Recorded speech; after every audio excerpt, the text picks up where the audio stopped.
მანქანათას პირებში და მათი დანაშაული იქნება გამოვლენილი. ესე რომ ეს არ იქნება ესეთი რიგითი მოხსენება, ეს იქნება ძალიან მნიშვნელოვანი მოხსენება, როდესაც საზოგადოება ძალიან ბევრ საინტერესო ინფორმაციას შეიტყობს. და ძალიან მნიშვნელოვანი ინფორმაციას. მე დღემდე არ ვამბობდი ამას, იმიტომ რომ ამის უფლება არ მქონდა. იქ ვიტყვი რატომ არ მქონდა ამის უფლება, მაგრამ დღეს უკვე მაქვს უფლება ეს ყველაფერი გავამჟღავნო და თან წარმოვადგენ ფაქტებს და მტკიცებულებებს იმისას, რომ ეს არის სიმართლე და ეს არ არის დღეს მოსული ჩემთან. ზუსტად ეს ამბავი ერთი წლისა და ერთი თვის წინ ვიცოდი და ამის ამადასტურებული ფაქტებიც იქნება წარმოდგენილი. სენსაცია იქნება ის სენსაცია. რეკაგიდა. კიდევ ერთი შეკითხვა ბატონო სოღარ, აი მე არ ვიცი ეს პირველ ბლოკში ამაზე ხონდა საუბარი. ნატოში დღეს რაც მიიღეს ეგ დოკუმენტი, იქ აქცენტი არის გადატანილი. შევხედავთ როგორ განვითარდება საქართველოში დემოკრატიული პროცესები. აი გახდი მედი რომ განვითარდება, მე ცოტა სკეპტიკურად ვიყავ. ყოველთვის უნდა ვიბრძოლოთ ამისთვის და ყველაფერი უნდა გავაკეთოთ. ზოგადად ახლა ცოტა შეიძლება ესეთი ჩემი მხრიდან შეფასება, მაგრამ ამ ნატოსთან დაკავშირებული მთელი სკანდალი ერთსაათს მაგონებს.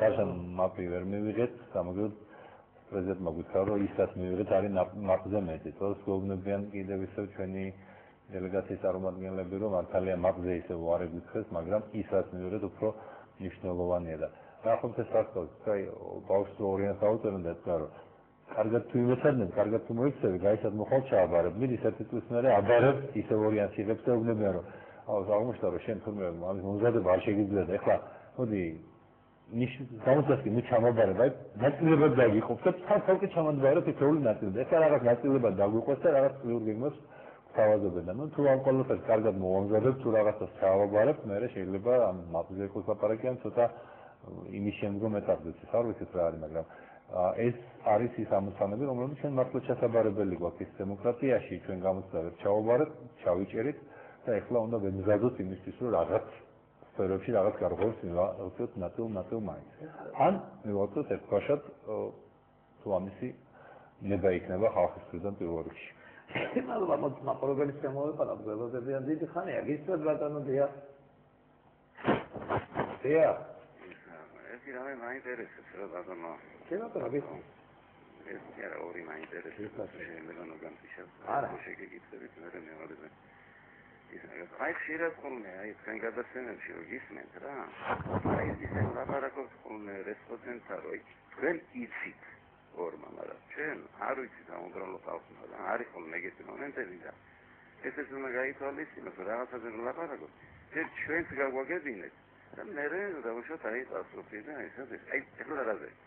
ეს ლევან რამიშვილზე არის სულ ლაპარაკი, ხო დღესაც რამოდენიმე ჯერ არის აი ლევან რამიშვილმა ესეც თქვა ისე აკეთებენ ლევან რამიშვილი, ნუ ვიცით რომ რაღაც თავისუფლების ინსტიტუტის დირექტორი. კი, ნამდვილად.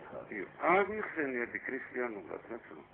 ეს ვინ არის თავისუფლების ინსტიტუტი, ვინ აფინანსებს, ვის ინტერესებს ემსახურება, რატო ეშინია ჩვენ ხელისუფლებას მაგისი, რატო ითვალისწინებენ მაგის წინადადებას, მართლა სერიოზულად გვაინტერესებს ხალხს, ეგეთი. თუ თქვენ ვერ ეგრეთ მექანიზმებში ვინმე სპეციალისტი მაიყვანეს. ეგეთი. ეხლა მეორე. მე ჩვენი შალვა ნათელაშვილი ლანასინაც ზანების დირექტორი როა. აი ბიჭია გია. კი, გასაჩევაზე. აი ყველა ხელისუფლებას უყავდაო ისე რა ქვია, თავისი ოპოზიცია, ლიპა ოპოზიცია რა. ესეთი ლიპა. რომ მაგინე როცა გინდაო, მე როცა გესვი, გამიჭირი მხარი. ამ კაცმა 2002 წელი 2003 წელი. რომ ისე იყო ქალაქის საბჭოს არჩევნები რო საგრებულოს უბრალოდ სააგაშიც. ნუ სააგაშიც ბუნებრივია ყავდა თავისი მომხრეები, ახალგაზრდა კაცი, პერსპექტიული კაცი ბუნებრივია. ნუ ბევრს არ უნდა. ნუ ზოგადად და შალვა ნათელას მა. იმიტომ რომ დავუშვათ სხვას არ დაეღო ამის ხმები. შალვა მაიღო და ეს ხმები მისცა სააგაშიც.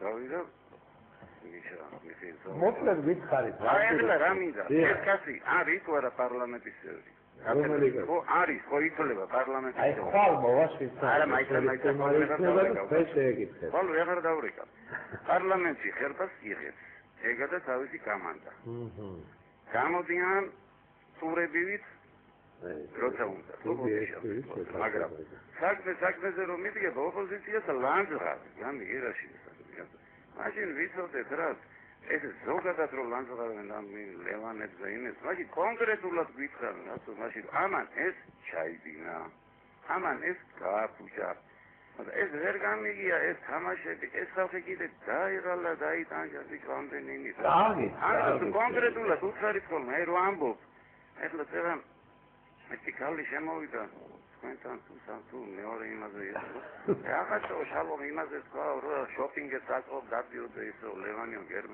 თუ ეს ლევანი ცუდი კაცია გითხარი თუ ეს კაი კაცია გითხარი აი კონკრეტული იყოს რა თქვენი საუბარი ხოლმე ძალიან გეხსენებით რა აი ბოდიში დიდი მადლობა ვეცდებით რომ კონკრეტული იყოს აი მე ვიდებით რომ ხვალ შევეკითხები შევას და მაგრამ აი პირველ შეკითხვაზე რა თქვენ უპასუხოთ მე უპასუხო ალბათ მე უბრალოდ ვიტყვი რომ მე პირადად 2 წელი ვმუშაობდი ამ ინსტიტუტში თავისუფლების ინსტიტუტში ვიყავი ამერიკული პროექტის დირექტორი და ეს პროექტი იყო მიმართული ადამიანის უფლებების დაცვაზე. რეგიონებში ჰქონდა ოფისები, დავდიოდი პრაქტიკულად მე ყველა კვირაში ერთხელ რომელიმე რეგიონში და ვაკეთებდი საქმეს.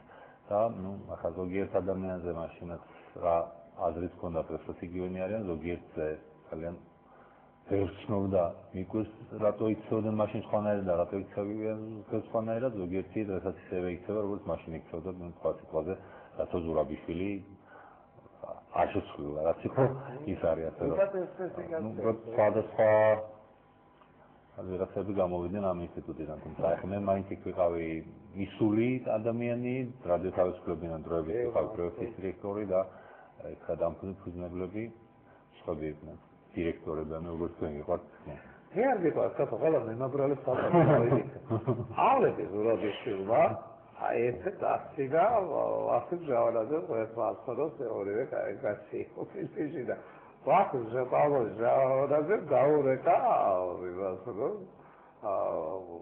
არ მოგზადებითო ბიუროს რაღაც ხობაზე შენ როგორი ხარ კაცო და ვახტანგ პავლოვი ჟავანა ცეკალ დირექტორიო გახსენებული 60 წლებში ხასთიდან არა ხარ ჩემთვის ისტორია დირექტორიო და ჩვეულებრივი ამბავი არის რა.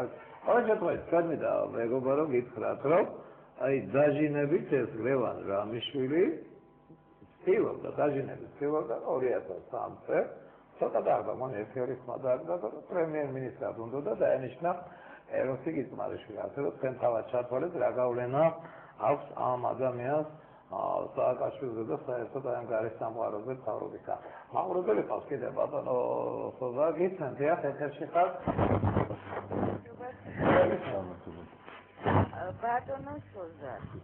აი თქვენ ხართ ადამიანთა უფლების დაცვის უფროსი ხო? უკაცრავად. ისე იგი მე ჯერ პენსია არ მეკუთვნის, ჯერ 3-4 წელი მიკლია კიდე და მე გადავხეთ მესამე მასივიდან. ისე იგი დღეს გაზის ქვითრები რო დაგვირიგეთ, ესე გითხრათ რომ თქვენი მრიცხველები უნდა გამოცვალოთო და გადასახდელია 126 ლარი. ესა. ხო, კი, მაგრამ ვისაც არ აწყობს ჩვენი მრიცხველი, მან გამოცვალო, ჩვენ გვაწყობს. აი ახლა ისე იგი რას გთხოვენ ვერ გავიგე. ცნობილი თეზა არის ესა, უკაცრავად რა. აი წინაპირას მე გამომაცვლევინებ და ვიფიქრებ, ვიჩივლებ სასამართლოში და ასე. მაგრამ სემეკი იცით? კი. აი სემეკმა მე გასონება ამ ტრანსკავზალდა. აი სემეკი სხვა შორის რო იცოდეთ, აი ამ პარლამენტის არჩეულია სემეკის ყველა წევრი იქა. ხა ოფიციალურად ხალხური სახელმწიფოსაგან არჩეულმა ორგანომ დარწო იმას ნება. ისინი იცნობენ ამ უფლებას. აი ეს სემეკი და ეგრე არეგულირებლები არიან რბილად რო ვთქვათ არის იმარა საიდან ვიყიდოთ აი საიდან რომელი სახსრიდან ვიყიდოთ როცა ისე იგი თუნდაც 80 ლარი რომ მქონდეს ის პენსია ჯერჯერ ვერ ვეღირსები ალბათ ვერ